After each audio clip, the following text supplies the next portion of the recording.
Hello beautiful people, I am here with a new restaurant style recipe যেটা হচ্ছে butter chicken recipe.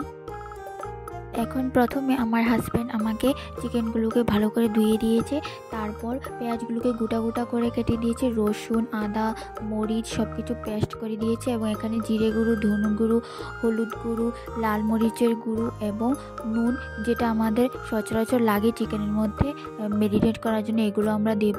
তারপর সরষা তেলও দেবো এবং এটার মধ্যে একটু এক্সেপশনাল হবে লেবুর রস দিয়ে ভালো করে চিকেনটা মেরিনেট করবো, আধা ঘন্টা রেখে দেবো। ও আরেকটা জিনিস বলতে ভুলে গেছি, এর মধ্যে দুটো আলু কুচি কুচি করে দিলে ঝোলটা খুবই ঘন হয়।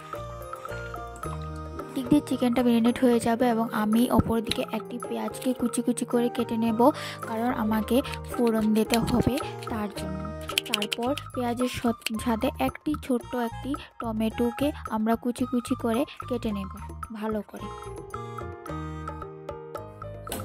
এখন আমি গ্যাসটা জ্বালিয়ে নিলাম, তারপর এর মধ্যে একটা তেজপাতা, তারপর একটা এলাইচির গুঁড়োও দিতে পারো দিলে, তারপর একটু সরষের তেল এবং যে আমুল বাটার হয় সেই আমুল বাটারটা আমি নিয়েছি।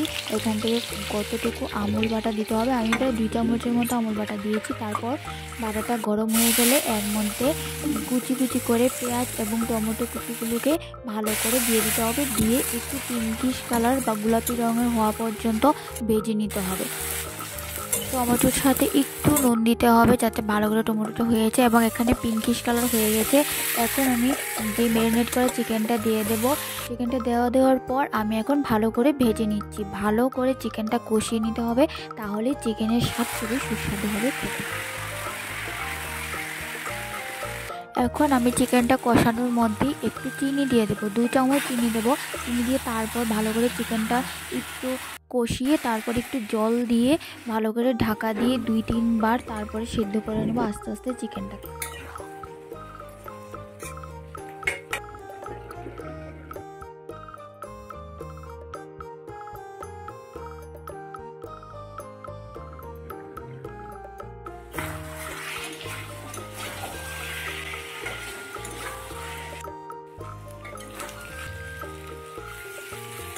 এভাবে চিকেনটাকে ভালো করে নেড়ে চেড়ে এখন হয়ে গেছে। এখন আমি জল দিয়ে দিলাম ঝোলের জন্য। তো এভাবে আমরা বাটার চিকেনের ঝোলটা রাঁধতে পারি এবং খুবই সুস্বাদু হয় খেতে। এখন দেখো সেখান দিয়ে ঝোল হয়ে যাচ্ছে এবং আমার হাজব্যান্ড এখানে স্যালাডের প্রিপারেশন করছে। তো তারপর আমি ঝোলটা ভালো করে সেদ্ধ হয়ে গেলে এর মধ্যে গুঁড়ো মশলা গুঁড়ো ঘি এবং একটু স্লাইট লবণ দিয়ে নেড়ে চেড়ে মাংসটা নামিয়ে নেব। তো এখন আমরা এই মাংসটাকে আমরা এখন বিরিয়ানির সাথেই খাবো। বিরিয়ানিটা হাজব্যান্ড বানিয়েছে, আমি শুধু মাংসটাই রান্না করেছি। তো এখন দেখো আমি এভাবে সার্ভ করছি, তোমরা এভাবে বাড়ি ট্রাই করতে পারো, খুবই ভালো খেতে।